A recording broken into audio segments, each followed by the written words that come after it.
السلام علیکم ورحمۃ اللہ وبرکاتہ۔ بسم اللہ الرحمن الرحیم۔ الرحیق المختوم۔ نبی کریم صلی اللہ علیہ وسلم کے سیرت کے حوالے سے آج ہم جانیں گے اللہ کے رسول صلی اللہ علیہ وسلم کے پاس صحابہ کے اکٹھا ہونے کی شروعات۔ یہ ساری گھٹنا کچھ ہی کھشنوں میں بالکل اچانک اور بڑی تیزی رفتار سے گھٹی، ورنہ نبی صلی اللہ علیہ وسلم کے چنے ہوئے صحابہ کرام جو لڑائی کے دوران پہلی پنکتی میں تھے، لڑائی کی استھتی کو بدلتے ہی یا نبی صلی اللہ علیہ وسلم کی آواز سنتے ہی آپ کی اور بے تحاشا دوڑ کر آئے کہ کہیں آپ کو کوئی اپریہ گھٹنا کا سامنا نہ کرنا پڑ جائے۔ مگر یہ لوگ پہنچے تو پیارے نبی صلی اللہ علیہ وسلم زخمی ہو چکے تھے، 6 انصاری شہید ہو چکے تھے، 7 گھائل ہو کر گر چکے تھے اور حضرت سعد اور حضرت طلحہ رضی اللہ عنہ جان توڑ کر متافق کر رہے تھے۔ ان لوگوں نے پہنچتے ہی اپنے جسموں اور ہتھیاروں سے نبی صلی اللہ علیہ وسلم کے چاروں اور ایک باڑ تیار کر دی اور دشمن کے تاپڑ توڑ حملوں کو روکنے میں بڑی ویرتا سے کام لیا۔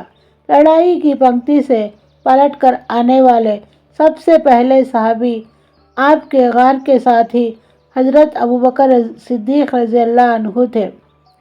ابن حبان نے اپنی صحیح میں حضرت عائشہ رضی اللہ عنہا سے روایت کی ہے کہ ابوبکر رضی اللہ عنہ نے فرمایا، احد کے دن سارے لوگ نبی صلی اللہ علیہ وسلم سے پلٹ گئے تھے، یعنی رکشکوں کے علاوہ تمام صحابہ آپ کو آپ کے ٹھہرنے کی جگہ پر چھوڑ کر لڑائی کی اگلی پنکتیوں میں چلے گئے تھے۔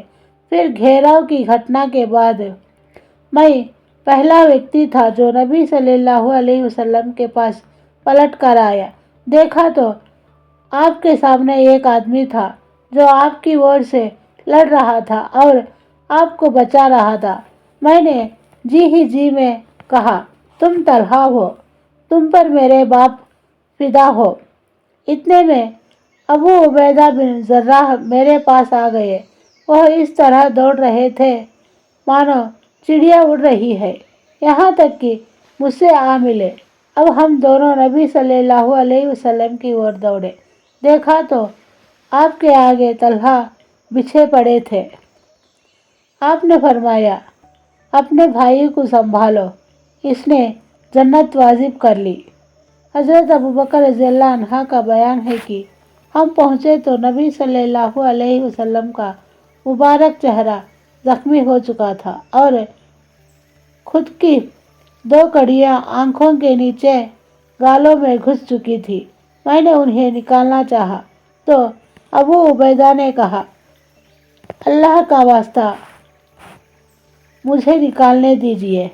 اس کے بعد انہوں نے منہ سے ایک کڑی پکڑی اور آہستہ آہستہ نکالنی شروع کی تاکہ اللہ کے رسول صلی اللہ علیہ وسلم کو پیڑا نہ پہنچے، اور آخر کار ایک کڑی آپ نے منہ سے کھینچ کر نکال دی، لیکن اس کوشش میں ان کا ایک نچلا دانت گر گیا۔ اب دوسری میں نے کھینچنی چاہی تو ابو عبیدہ نے پھر کہا، ابو بکر، اللہ کا واسطہ دیتا ہوں، مجھے کھینچنے دیجیے۔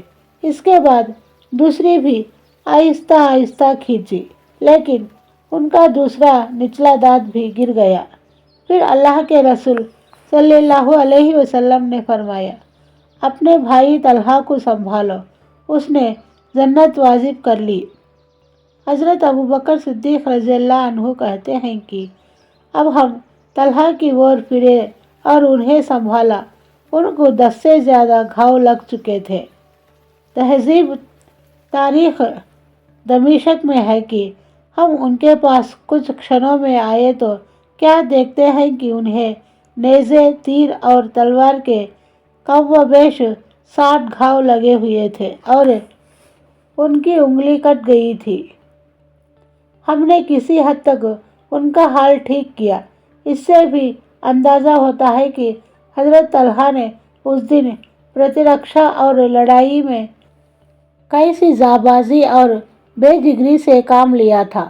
फिर इन्हीं सबसे नाजुक क्षणों के दौरान अल्लाह के रसूल सल्लल्लाहु अलैहि वसल्लम के आसपास जाबाज साहबा की एक टीम भी आ पहुंची, जिसके नाम ये है: अबू दुजाना, मुसअब बिन उमैर, अली बिन अबी तालिब, सहल बिन हुनैफ, मालिक बिन सिनान, उम्मे अम्मारा, नुसैबा बिनते काब माज़निया, कदादा बिन नोमान, उमर बिन खत्ताब, हातिम बिन अबी बतला और अबू तलहा रज़ियल्लाहु अन्हु अजमईन। ये लोग कैसे कैसे अल्लाह के रसूल सल्लल्लाहु अलैहि वसल्लम तक पहुँचे होंगे, इसका एक हल्का सा अंदाज़ा हज़रत अली रज़ियल्लाहु अन्हु के इस बयान से हो सकता है कि उहद के दिन जब लोग अल्लाह के रसूल सल्लल्लाहु अलैहि वसल्लम से हताश हो गए तो मैंने कत्ल किए हुए लोगों में देखा, अल्लाह के रसूल सल्लल्लाहु अलैहि वसल्लम नज़र न आए। मैंने जी में कहा, अल्लाह की कसम, आप भाग नहीं सकते और कत्ल किए गए लोगों में आपको देख नहीं रहा हूँ। इसलिए मैं समझता हूँ कि हमने जो कुछ किया है उससे अल्लाह ने गज़बनाक होकर अपने नबी सल्लल्लाहु अलैहि वसल्लम को उठा लिया है। इसलिए मेरे लिए इससे बेहतर कोई शक्ल नहीं कि लड़ते लड़ते शहीद हो जाओ। फिर क्या था, मैंने तलवार की म्यान तोड़ दी और कुरैश पर इस जोर का हमला किया कि उन्होंने जगह खाली कर दी। अब क्या देखता हूँ कि अल्लाह के रसूल सल्लल्लाहु अलैहि वसल्लम उनके दरमियान घेरे में मौजूद हैं। मुशरिकों के दबाव में बढ़ोतरी।